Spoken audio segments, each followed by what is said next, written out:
Coba inget-inget lagi, sebelum orang-orang sibuk download game di Play Store atau App Store, pernah nggak kepikiran kalau dulu jutaan orang justru main game langsung lewat browser? Nggak perlu install, nggak perlu bikin akun, dan hebatnya lagi, hampir semuanya bisa dimainkan gratis, cuma modal klik beberapa kali. Kalau kamu tumbuh di era 2000-an, pasti udah nggak asing sama situs kayak Miniclip, games.co.id, atau Free. Mau itu pas lagi di warnet, di lab komputer sekolah, ataupun di rumah. Dari situlah kita semua kenal game-game sederhana yang anehnya bisa bikin kita betah duduk berjam-jam. Tapi dari mana sebenarnya teknologi ini berasal? Kenapa hampir semua komputer saat itu bisa langsung menjalankan game cuma lewat browser? Dan yang paling bikin penasaran, kenapa game-game flash yang dulu sering kita mainkan sekarang sebagian besar udah nggak bisa dibuka lagi? Di video kali ini kita bakal bahas gimana flash pernah mengubah cara kita bermain game. Kita juga bakal lihat gimana teknologi ini jadi bagian penting dari masa kecil jutaan orang hingga akhirnya eranya resmi berakhir.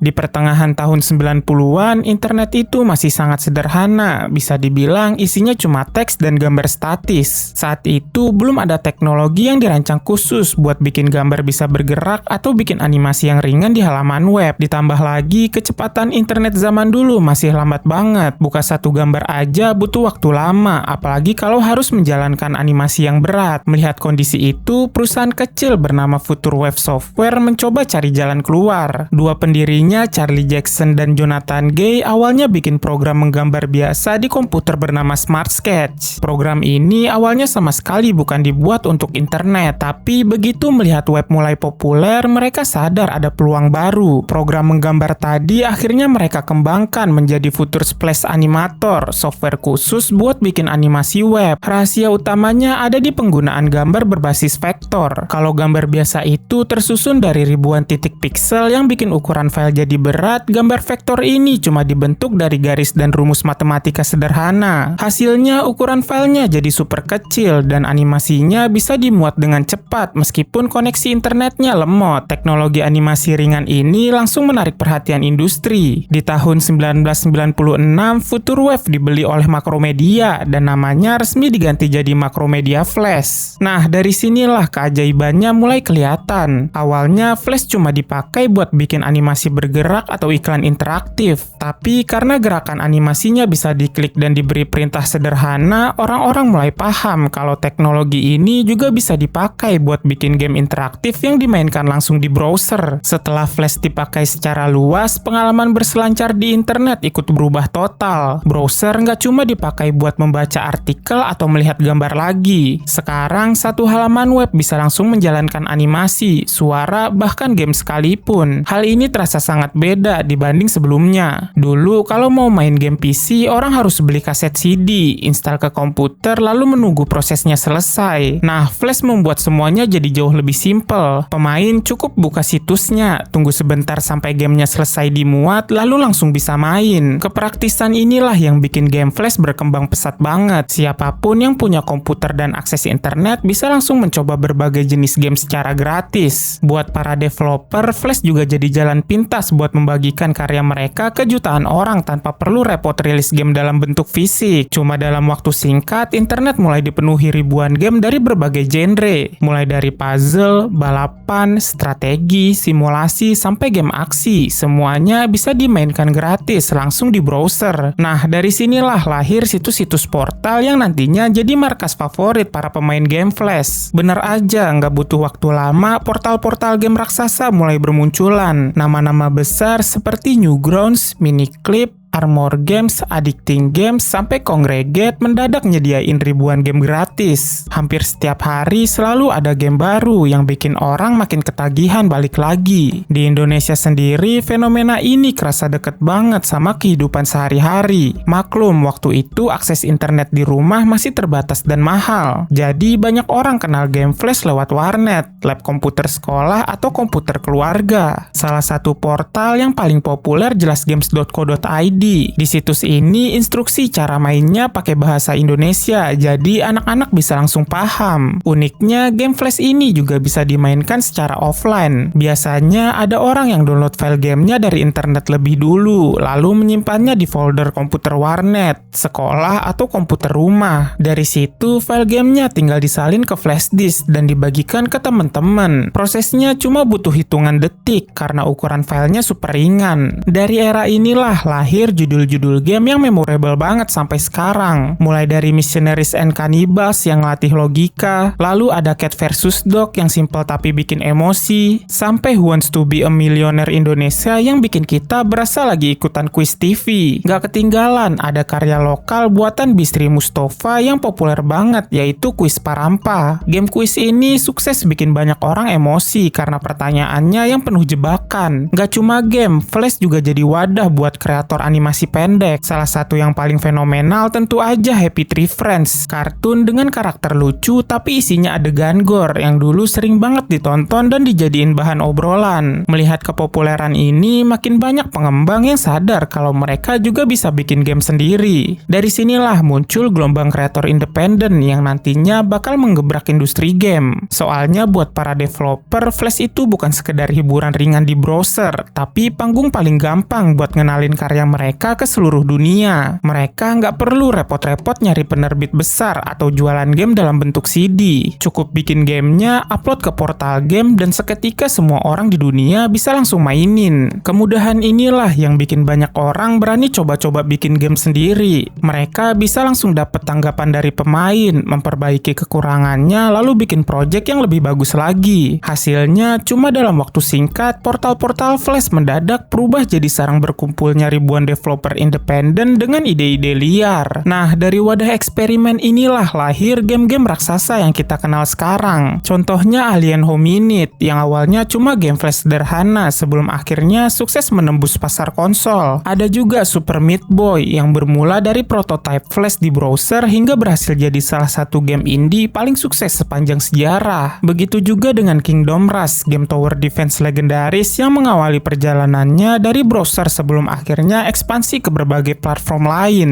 Keberhasilan game-game tadi membuktikan kalau era Flash nggak cuma mencetak jutaan pemain, tapi juga jadi tempat lahirnya banyak studio game besar di industri modern. Namun, persis di saat Flash berada di puncak kejayaannya, badai perubahan besar mulai mengintai dari dunia teknologi. Perubahan besar itu makin berasa saat orang-orang mulai beralih dari komputer desktop ke smartphone di akhir tahun 2000-an. Hal ini jelas bikin teknologi lama kayak Flash yang dari awal dirancang khusus buat komputer mulai kepayahan menghadapi era baru. Momen paling krusialnya terjadi di tahun 2010. Saat itu, Apple secara tegas memutuskan buat nggak mendukung Flash Player sama sekali di iPhone dan iPad. Sang bos Apple, Steve Jobs, bahkan sampai nulis surat terbuka terkenal berjudul Thoughts on Flash. Di situ dia terang-terangan bilang kalau Flash punya banyak masalah, mulai dari boros baterai, performa lemot di mobile, sampai urusan celah keamanan yang rawan dibobol. Keputusan Apple ini jadi tamparan keras, mengingat iPhone waktu itu lagi merajai pasar smartphone. Gak butuh waktu lama, makin banyak pengembang dan layanan web yang ikut-ikutan beralih meninggalkan Flash. Satu persatu, browser modern pun mulai membatasi dukungan buat Flash. Di saat yang bersamaan, muncul teknologi baru bernama HTML5 yang jauh lebih canggih. HTML5 ini bisa menjalankan animasi dan game langsung di browser tanpa perlu install plugin tambahan yang bikin berat. Kombinasi masalah ini bikin penggunaan Flash makin merosot tajam. Sampai akhirnya Adobe sendiri menyerah dan mengumumkan kalau Flash Player resmi dihentikan total pada akhir tahun 2020. Tapi ternyata berakhirnya era Flash mendatangkan ancaman baru yang gak pernah dipikirkan banyak orang sebelumnya, yaitu hilangnya ribuan karya dan sejarah internet secara mendadak. Oh iya, sebelum kita bahas ancaman tersebut, kalau kamu mau tahu cerita seru di balik perseteruan panas Apple dan Flash yang sempat bikin heboh internet ini, aku udah pernah bahas tuntas di video yang ini. Nanti bisa kamu tonton di akhir video. Nah, lanjut ke bahasan ancaman hilangnya karya tadi. Hal itu benar-benar terjadi pas dukungan Flash Player resmi dimatikan total di akhir 2020. Soalnya bukan cuma 1-2 game aja yang mati, tapi ada puluhan ribu game dan animasi web yang selama bertahun-tahun menghiasi internet mendadak nggak bisa dibuka lagi lewat browser modern. Masalah utamanya sederhana, game-game ini memang dibuat dibuat khusus cuma buat flash. Begitu browser berhenti nyediain tempatnya, file gamenya pun langsung terkunci dan gak ada lagi mesin yang bisa ngejalanin game itu kayak dulu. Efeknya banyak situs game legendaris yang langsung kehilangan koleksi utamanya. Beberapa developer yang masih aktif mungkin beruntung karena masih punya simpenan file aslinya. Jadi mereka bisa bangun ulang gamenya pakai teknologi baru. Tapi sayangnya jauh lebih banyak game yang akhirnya terlantar gitu aja, entah karena pembuatnya udah pensiun atau file mentahannya emang udah hilang ketelan bumi. Dari sinilah banyak orang baru sadar, ternyata sejarah internet itu rentan banget buat hilang kalau nggak ada yang merawatnya. Game yang dulu dimainin jutaan orang dan penuh kenangan bisa lenyap gitu aja cuma gara-gara teknologinya udah dianggap kuno. Tapi untungnya kesadaran ini nggak berhenti jadi penyesalan doang. Hal inilah yang memicu lahirnya berbagai gerakan pelestarian game flash yang digerakkan oleh komunitas dari berbagai belahan dunia. Lewat gerakan ini, mereka mulai bikin proyek penyelamatan dalam skala besar. Tujuannya sederhana, tapi mulia, yaitu menyelamatkan dan menyimpan sebanyak mungkin game serta animasi flash biar tetap bisa kita nikmati di masa depan. Salah satu proyek paling raksasa bernama Flashpoint. Proyek ini ibarat museum raksasa yang ngumpulin puluhan ribu game dan animasi dari berbagai situs, baik yang udah tutup maupun yang masih bertahan. Semua filenya disimpan rapi dalam satu arsip digital, jadi siapapun tetap bisa mainin gamenya secara offline tanpa perlu ketergantungan sama browser jadul lagi. Selain Flashpoint, ada juga proyek keren bernama Ravel. Kalau Flashpoint fokusnya ngearsipin file, Ravel ini beda tugas. Ravel diciptakan khusus biar game flash bisa hidup lagi dan dimainin langsung di browser modern zaman sekarang. Cara kerjanya simple, dia meniru cara kerja flash lama tanpa bikin browser kita lemot atau kena resiko bahaya keamanan. Jadi gamenya bisa langsung jalan tanpa perlu install plugin aneh-aneh lagi. Berkat kerja keras komunitas ini, ribuan game yang tadinya dikira udah mati dan hilang selamanya sekarang bisa kita mainkan kembali. Walaupun belum semua game berhasil diselamatkan, setidaknya generasi sekarang atau orang yang mau tahu sejarah internet masih bisa ngelihat lagi karya-karya bersejarah dari era emas tersebut. Upaya ini jadi bukti nyata kalau pelestarian karya digital itu penting banget. Soalnya nggak semua sejarah itu tertulis di buku pelajaran atau tersimpan di museum fisik. Sebagian sejarah internet cuma berwujud file digital yang kalau nggak ada orang yang peduli buat merawatnya, file-file itu bakal hilang gitu aja tanpa jejak. Kalau kita lihat sekarang, sebagian besar orang main game lewat smartphone, PC canggih, atau konsol. Cara kita ngakses game memang udah beda banget dibanding 20 tahun lalu. Tapi sadar atau enggak, banyak kebiasaan main game kita zaman sekarang yang sebenarnya berawal dari masa-masa game flash. Mulai dari konsep main game gratis di internet tanpa perlu beli CD, terus ada tradisi nyobain versi demo, sampai kemudahan buat developer independen rilis game sendiri. Semua tren ini sebenarnya lahir di era flash. Kebiasaan-kebiasaan itu masih terus kita pakai sampai sekarang, cuma beda wadah dan teknologinya aja. Di Indonesia sendiri, game flash punya tempat yang sangat spesial di hati banyak orang. Banyak anak di Indonesia yang pertama kali belajar lancar pakai mouse komputer ya gara-gara asik main game flash di sekolah. Pengalaman simple kayak gini yang bikin komputer mulai kerasa dekat sama kehidupan kita sehari-hari. Walaupun game-game ini kelihatan sederhana, dampaknya buat dunia internet bener-bener luar biasa. Flash berhasil bikin internet jadi jauh lebih interaktif, sekaligus jadi wadah awal lahirnya banyak kreator dan studio game populer zaman sekarang. Jadi walaupun teknologinya udah resmi dimatikan, Flash bakal selalu dikenang sebagai alasan kenapa browser internet pernah jadi tempat bermain paling seru di masa kecil kita. Lalu gimana dengan kamu? Game Flash apa yang masih kamu ingat sampai sekarang? Tulis cerita kamu di kolom komentar di bawah. Jika kamu tertarik dengan video seperti ini dan ingin tahu kenapa Windows Movie Maker sangat berjasa bagi banyak orang, kamu bisa klik thumbnail yang muncul di layar. Terima kasih sudah menonton video ini. Jangan lupa untuk like, share, dan subscribe channel ini, dan sampai jumpa beberapa saat lagi.